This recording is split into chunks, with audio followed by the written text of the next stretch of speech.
Hey everyone, today I've got a video here for you where we're going to talk about divergence and how to spot it in your charts and use it to basically forecast reversals, both to the upside and to the downside.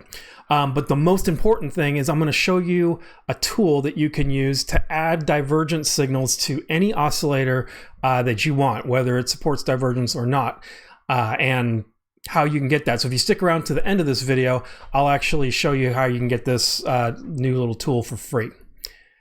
Okay, so let's jump right in. So here, I've just got Bitcoin on a daily. And I'm gonna go ahead and take myself out of replay mode. We'll get back to that in a minute. So I'm gonna start with just really briefly talking about what divergence is and how to spot them manually. Okay, so I'm going to just add our basic indicator. The one that most people associate with divergence is RSI. So I'm just going to pull out the basic RSI indicator from TradingView. And I'm going to get this moving average off of here, so it's just sort of cluttering things up. We don't need it. Okay, so we have our RSI here. One of the things that you will find with divergence is if you kind of think of price as like the distance that you move, then you can think of your oscillator as a measurement of like the fuel or the energy that it is taking, or the momentum is really what it is to make that price move. And so when we talk about divergence, we start seeing a difference in the direction of the oscillator versus the price.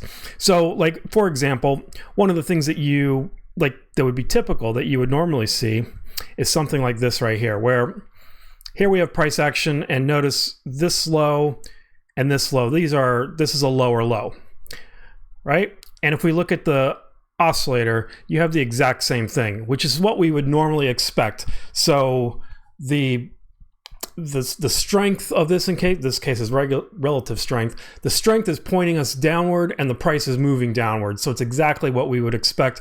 This is actually called convergence.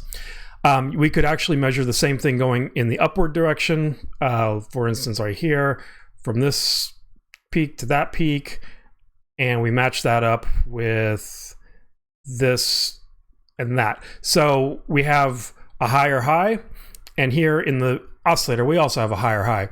Now, with divergence, we find it in places where they go the opposite directions, right? So let's just find one. I see one right here.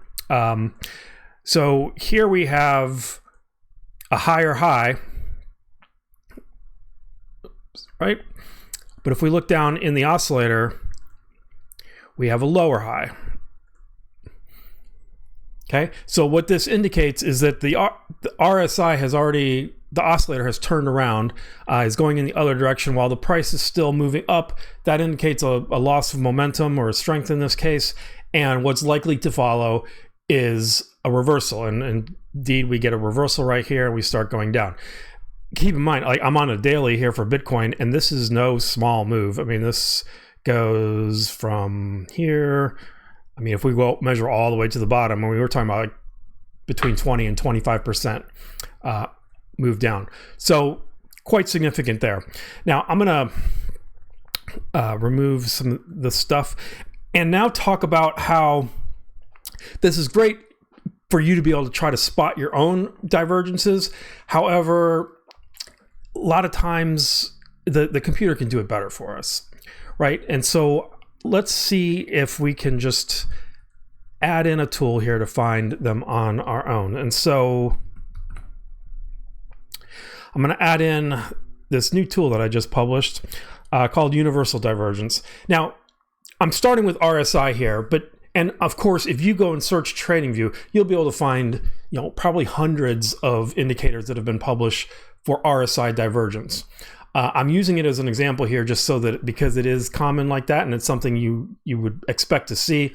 However, the thing that makes this special is that it's universal divergence. So we can connect this to any indicator that we want, regardless of whether it has, some special version that someone coded for divergence. Okay. So the first thing I'm going to do is connect it to my RSI. Okay, so right here where it says external source, I'm going to change it from close to my RSI's plot for the RSI. Okay, so I will switch that. And one of the things that you'll notice now is that if you look at the purple line above or the pink line here down below, they are identical now. Okay, but on my universal divergence chart, I actually also have the regular divergences drawn in for me. Now, one of the things that I think is really critical to understand is that there's two ways that you can measure divergence.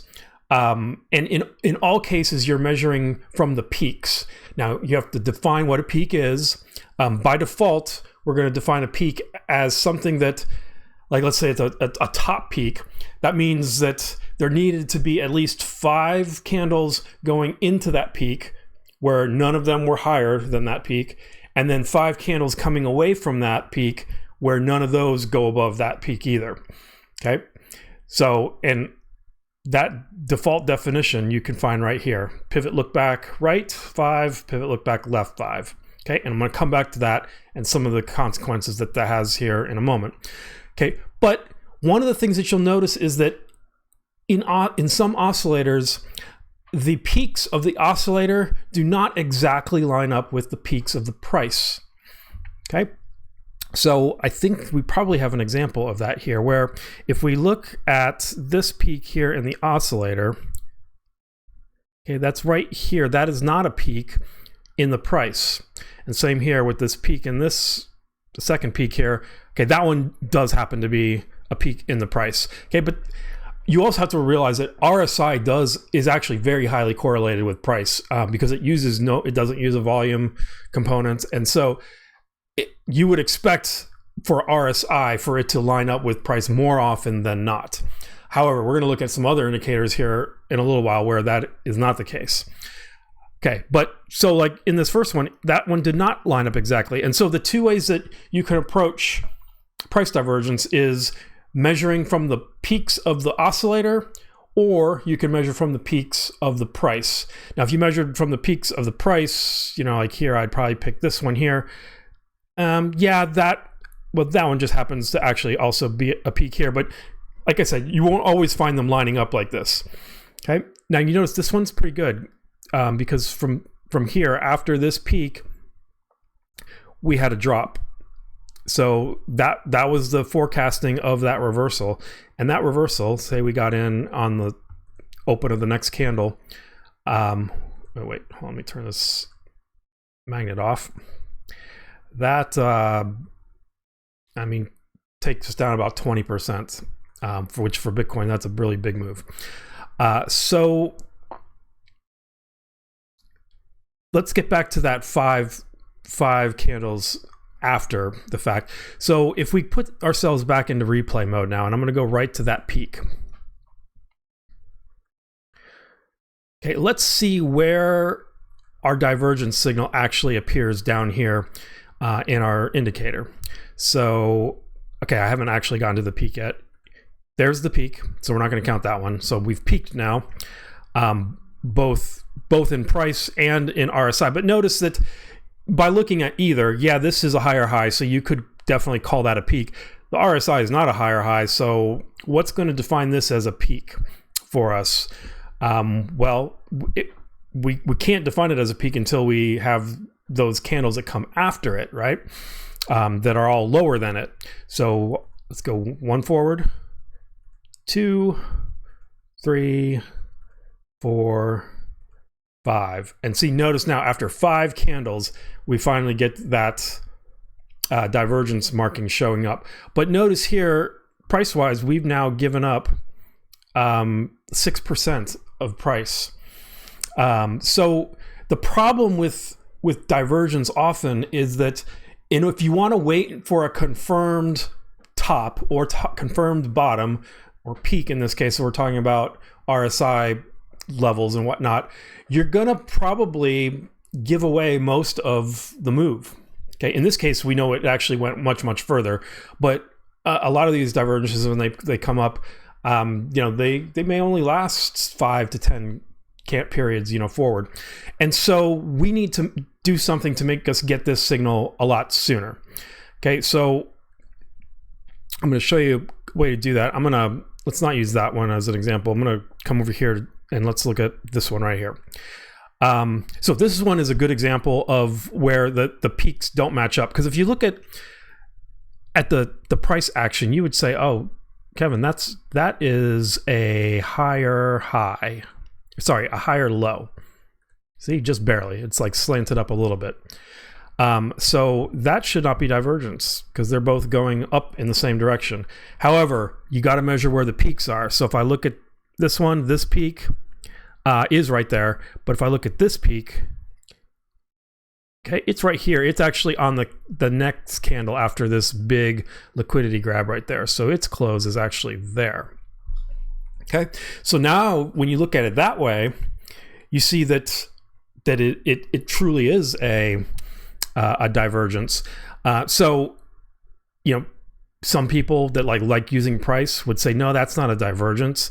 Why are you using that one? Well, that's where the RSI's peak was, you know, or trough in this case, whatever you want to call it. That's where it bottomed out. And so that's the one we're using. This is one we probably would have missed if we were just trying to look at this by naked eye. But look at what happened after that. From here, we went up 23%. Now, granted, okay, that was because we had the fake news yesterday, but 14% before the fake news. So that's pretty good. Now, one of the things we're going to do now is see if we can reduce this so that we get the signal, you know, in this range, not when we're already up here. Okay, so if we go to the settings again, I'm going to change the pivot look back right all the way down to 1. Okay, now let's do our same little trick that we did before where I use the replay and we're going to see where we actually get this signal coming in. Okay, so I'll put it right there. All right, so I think we're one off here. Okay, so here's where we're going to start counting. Okay, because that is where it marked our divergence. Okay, so we go one candle forward and boom, there it is. So one candle in and we get the divergence there. All that was required was that this candle, you know, opened and closed higher than this one. So therefore it could treat that. Actually, sorry, it's not looking at the candles. It's looking at the RSI value down here. So this RSI was higher. And so it said, yep, that right there is a peak that's available for us to use. Okay, so you notice in that one confirmation candle, I mean, we gave away maybe close to 2%. But getting in here, much better than elsewhere. Now, the downside to doing this is what's to say that the next candle isn't going to be like a big dump candle that takes us down here. That could happen because, and that's why typically we use like 5 candles to give us confirmation of a peak. But if you're going to use this for trading, you probably need to reduce this to like 1 or 2 candles. In order to be able to catch this in a tradable way. So yes, it is possible that the next candle could go and make a new lower low, in which case our divergence is not valid anymore because that was not a local low anymore. Okay, but that's kind of the trade-off that you make. In fact, we'll see if I can show you a example of that happening later on. Okay, let's switch up the indicators now. I'm going to use MACD. So this is one that a lot of people do search for divergences for. However, there are, I would say, I mean, there are a lot of them out there, but there are much fewer indicators out there for MACD divergence. And so this might be a good one. Okay, so I'm going to clean it up a little bit. I'm going to get rid of the actual MACD lines. So we just have the histogram. All right, and then I'm going to switch our divergence here to that input. Okay, so I'm going to choose MACD histogram. We can get rid of our RSI now. All right, and you can see what we have here is now our universal divergence is mapping exactly to the histogram lines that we have here. And if you look at this one right here, this one gave us basically the same thing that we were looking at earlier, where it's looking at this point right here and that point right there, finding local peaks and giving us a bare divergence, which we know what happens after that. We go down 20+%. Okay, interesting here. It also gave us one, let's see.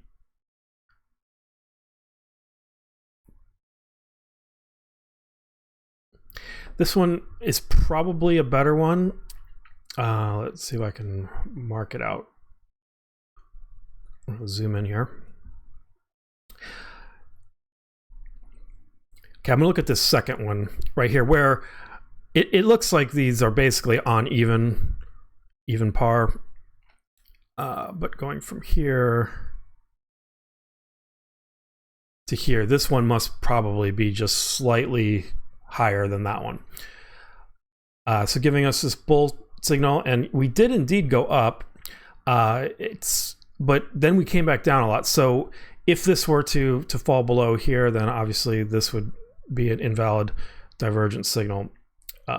And so I guess this may be a good place to add in. I mean, your trading strategy is sort of personal and up to you. But when you're using this type, if you're trading based on divergence, which by the way, I don't really do that. I use divergence more as a confirmation signal for my other trades. But if you're kind of using it as one of your primary entry signals, you would definitely want to set your stop loss below this level, because if price falls back below this level, then that negates your divergence signal, where it invalidates it, and so therefore your trade idea is invalidated at that point as well. Okay, another thing I want to show you here is that it could be cumbersome looking at two different charts like this. So one of the things that you can do, nice little trick, is to take this and move it to the same pane that you have your oscillator in.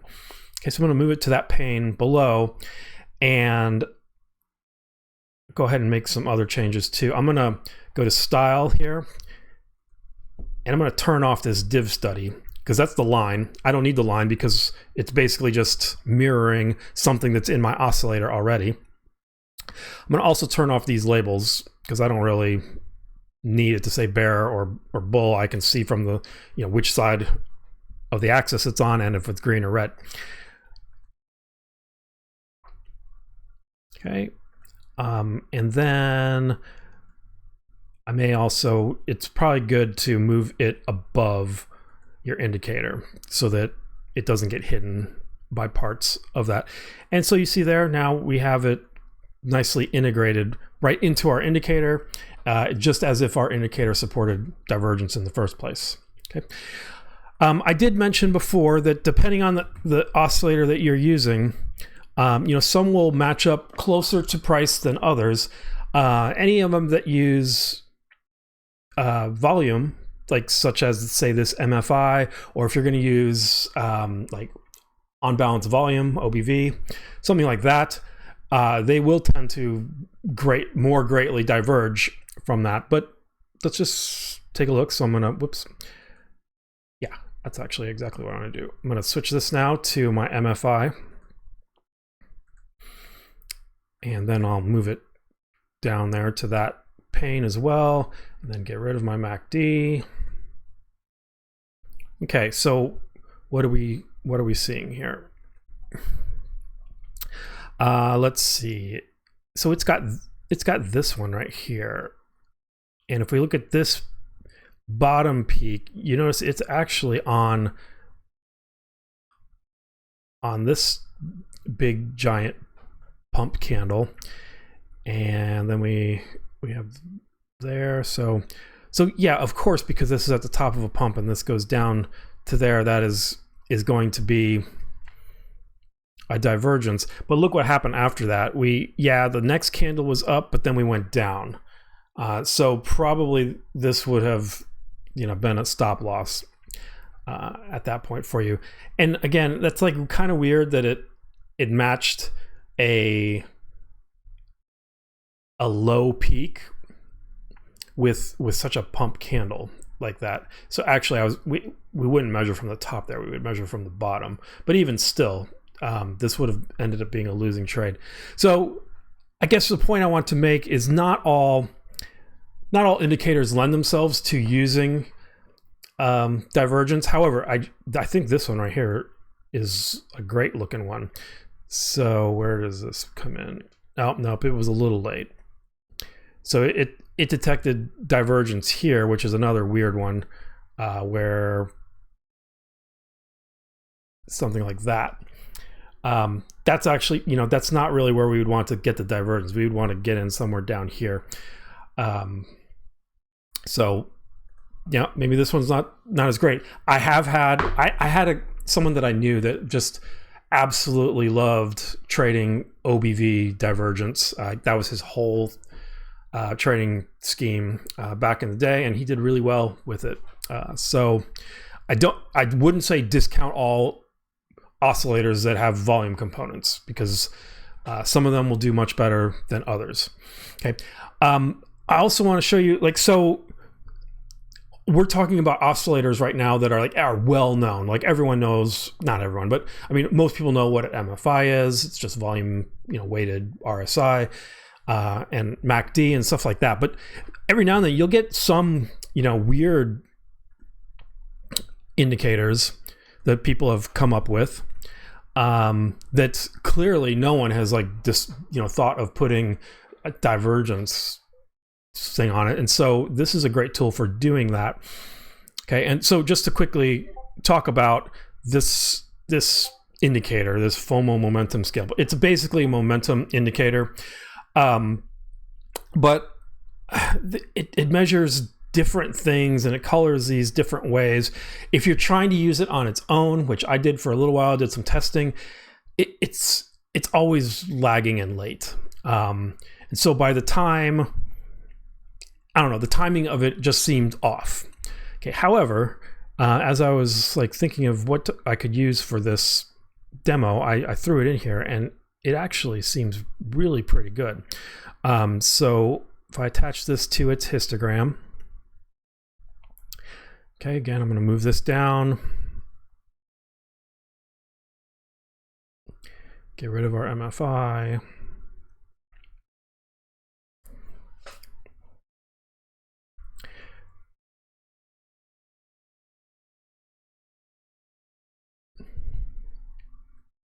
All right, I'm kind of getting tired of this daily. Let's see what happens on a lower time frame. So the moves aren't going to be as big now on a lower time frame. Okay, you do see weird things like this where you have overlapping divergences. That's not actually that weird. It happens all the time. All right, so let's take a look at this one right here where we have a divergence. We're measuring price from here to there. Definitely a divergence. We do go up from there. It's mostly sideways though. I mean, that was that long area of sideways. I don't know. Maybe I should have stayed on the daily. But anyway, this is just an example of how to augment an indicator that you'd like to see support divergence that just doesn't. And this is maybe the only way, because for instance, this momentum scalper does not have code available for it. So it's not like I can just open up its code and add in my own divergence code to it. This is sort of our only option. Okay, I'm going to finish up this video by looking at one of my favorite oscillators recently, and that's RSX. If you're not familiar with RSX, let me clean it up a little bit here. It is similar. I mean, so it's just a different calculation on RSI, but what it does is it uses Jurek calculations, so they lag less, but it does smoothing on the RSI. So what you end up with is a much smoother signal line than you would get with RSI. But normally when you smooth, that means average, right? So when you average any type of oscillator, it ends up lagging more. So the smoother you make it, the more it's lagged. However, by using these Jurek-based moving averages instead of normal, like simple moving averages or even EMAs, it almost negates that lagging. So I'll show you what I mean here in a second. Okay. There's also a QQE component to this one as well. So as you see, much smoother than you would expect you would get with an RSI. But what you would probably find is that like where the peaks are in this RSX, they're only like one candle off of where they were in the RSI. So, okay, so I'm going to switch this now over here to this.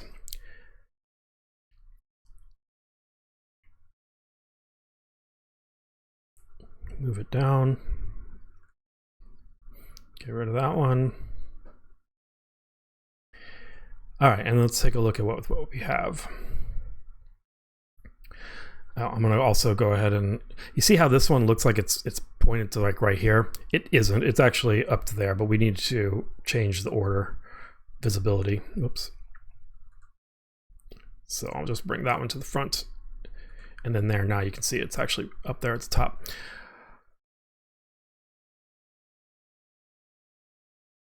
All right, so let's take a look. Well, here's this one right here, where there's our first point.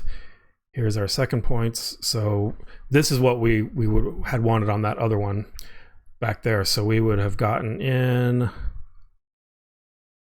It put the divergence there. So remember, it won't show up for one candle later because we're using one. And then if we wanted to like wait to make sure that that candle closed, we would actually not enter until about right there. So let's measure. So we're getting in right here. This initial move, you know, went that far, which was a mere 17%. And of course we banged around a little bit and then went higher to get that 22, 23%. So 17% right there, pretty good. Was this one a good one? I think it was. So here, again, called it on this candle. So we wouldn't have gotten the signal to the next candle. If we waited till the close, we would have gotten in here. Okay, this one, I mean, it didn't go down that far, but remember, we're on a daily, so this is still like 6.5%. So if you're using this for scalping, and obviously we'd be using smaller time frames, so the candles wouldn't be as big, but this could be a very valid way of trading. Again, I don't trade that way. I use these to validate, you know, to give me more confirmation using other signaling methods. But we'll go ahead and stop there. So this new indicator, Universal Divergence, if you want to get a copy of it for yourself, it's completely free. For this one, I made it so you don't even have to register or do anything. All you have to do is come out to this site. So this site is actually kickstudios.com/tools. That's all you need. You go to kickstudio.com/tools. And I'm not going to put this like in the description below. So thank you for watching this far. And for that, you get a free copy of this tool. So scroll all the way to the bottom. Okay, and it's actually not the most bottom one, but it's this one right here, Universal Divergence. You just click this link. It will take you directly to TradingView, where you can then set it as a favorite, and then it'll show up in all of your indicator. Like when you go to add an indicator, go to favorites, that'll be there. That's the easiest way to get to it. And I would love to get your feedback on it. It's a very simple tool. I actually developed it like years and years ago. You know, it's nothing really too special, which is why I don't sell it. At the same time, I haven't seen anything else like it in the store. Or, I mean, not the store, but you know, in the community TradingView libraries. So I did want to make it available to all of you. And if you could, I'd love to hear your feedback on that. As far as giving that feedback, you can find me mostly hanging out at the Apex Trades Discord, which I will link below. And then, of course, you can contact me directly on this Kick Studios website as well. Okay, so completely free. Have at it, and happy trading. So with that, I'm going to call this one a close, and have a good day.